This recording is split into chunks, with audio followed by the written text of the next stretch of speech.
Yo, what is up guys, my name's Hakiii and here's my final wish list for the biggest game of the decade, of the century, and so far in history. GTA 6 is going to be releasing sometime in fall of 2025 and it's going to break YouTube, break the internet, and break the world. These are mainly going to be things that are just not good enough in GTA 5 that could be massively improved in GTA 6. First is the realism of police. Arresting people in GTA Online is almost non-existent. Instead, police are just gonna go straight at you, firing at you, and a lot of people would complain that's a case of police brutality, considering you could just punch a pedestrian and for that you just get shot at continuously. That might be just a little bit too harsh in some cases if you ask me. And it doesn't even make any sense because they actually had the arresting feature inside of GTA 4 that came out in 2008, so I don't know why they got rid of it in GTA 5. One, it made the game feel way more realistic that the police wouldn't resort to shooting no matter what you do, and even if the police saw an NPC punching someone, whether that's you or another pedestrian, they would actually go and arrest that NPC, which makes the game feel way more fair because the police treats everyone the same and there's not just a giant bias towards the online players that only get the police on them in GTA 5. Besides very specific missions, I don't think I've ever seen the police just arrest an NPC, which doesn't make a whole lot of sense because in GTA 4, if you were in a fist fight with someone, the police would go and arrest both people hitting each other, but in GTA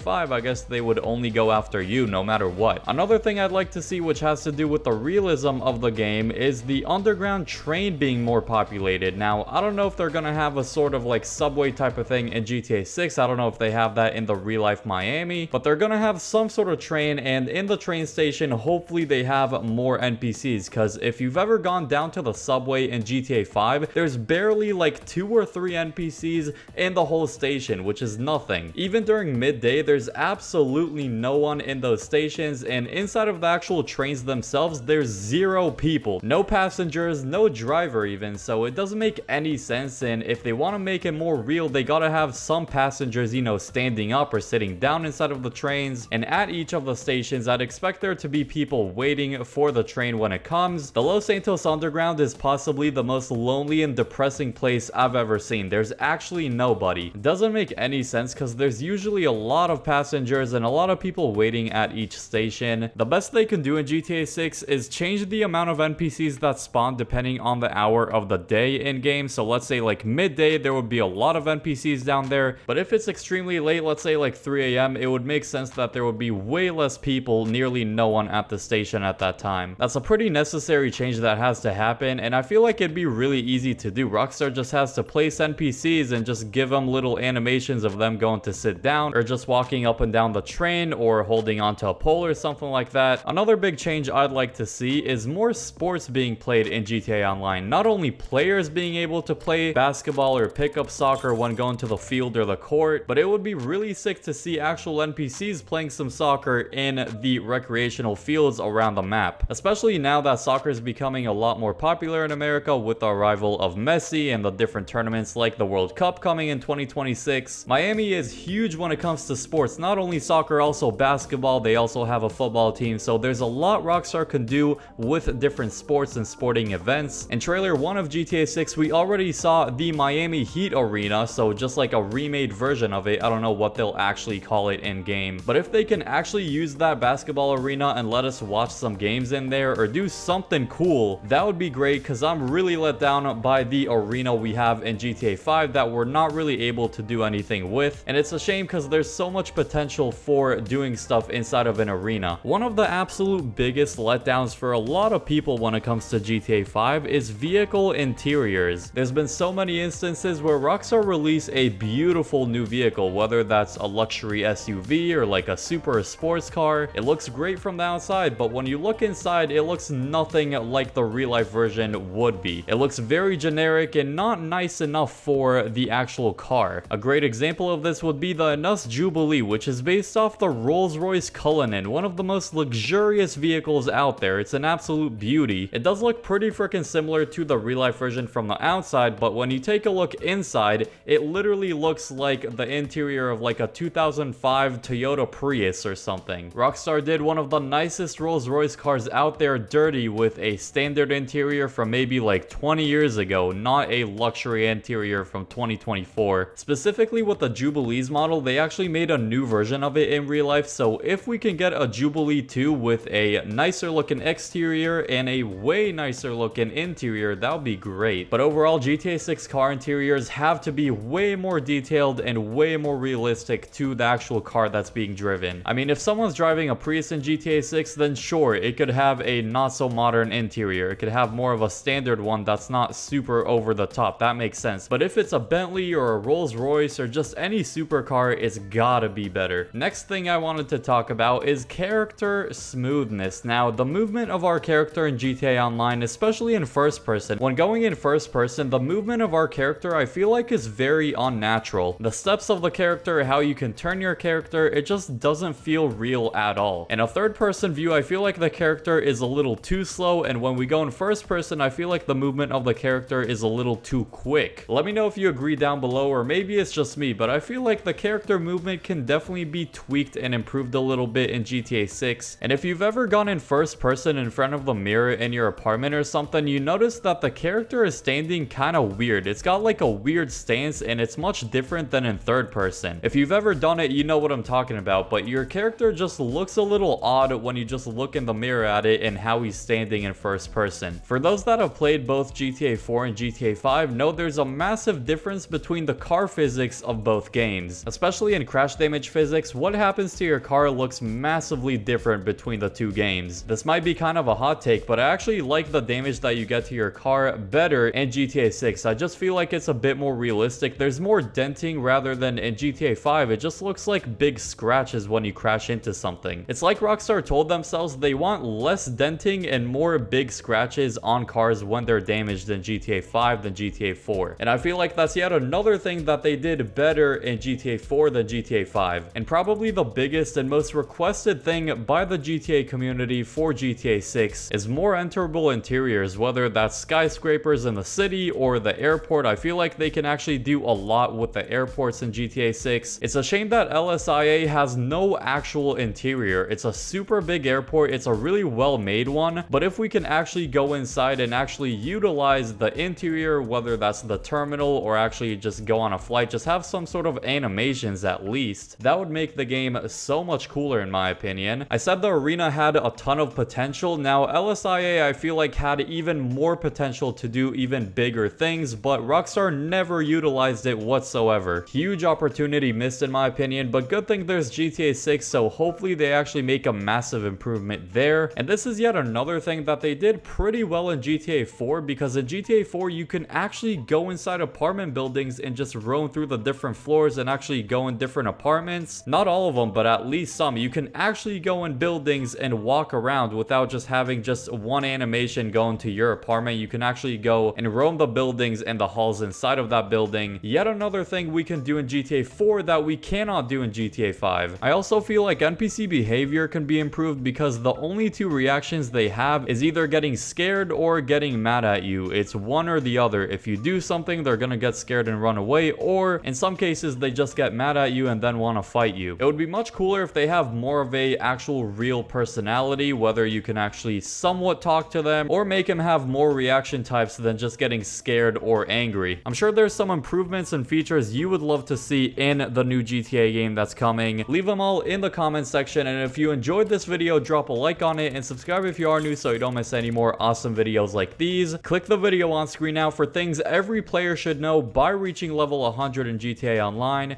I hope you all enjoy that video, and peace.